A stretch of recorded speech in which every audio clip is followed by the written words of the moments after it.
আদিবাসীদের শিক্ষা থেকে বঞ্চিত করা হচ্ছে, তার আরেকটি প্রকৃষ্ট উদাহরণ আমাদের হাতের সামনে এসছে।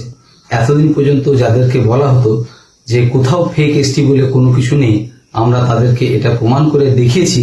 পশ্চিমবঙ্গ আদিবাসী কল্যাণ সমিতির পক্ষ থেকে এ যাবৎ 3-4 হাজারের বেশি ফেক এসটি সার্টিফিকেট আমরা বাতিল করেছি।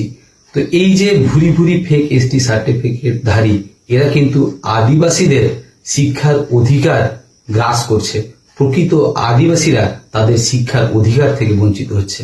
কোনো জাতি যদি শিক্ষার অধিকার থেকে যদি বঞ্চিত হয়, প্রকৃত শিক্ষা যদি না পায়, সেই জাতি কিন্তু এগিয়ে যেতে পারে না।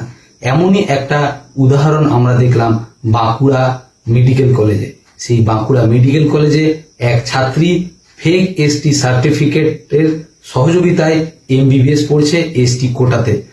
কাজেই আপনারা পশ্চিমবঙ্গ আদিবাসী কল্যাণ সমিতি বাঁকুড়া জেলা শাখার আহ্বানে দলে দলে আগামী 24 জুন 2025 মঙ্গলবার বাঁকুড়া জেলার বাঁকুড়া শহরের বাসস্ট্যান্ড সংলগ্ন যে ফায়ার ব্রিগেড মোড়, সেখানে সকাল 11টার মধ্যে আসুন এবং এই জাতীয় আদিবাসীদের যে শোষণ বা বঞ্চনা, তার বিরুদ্ধে গর্জে উঠুন।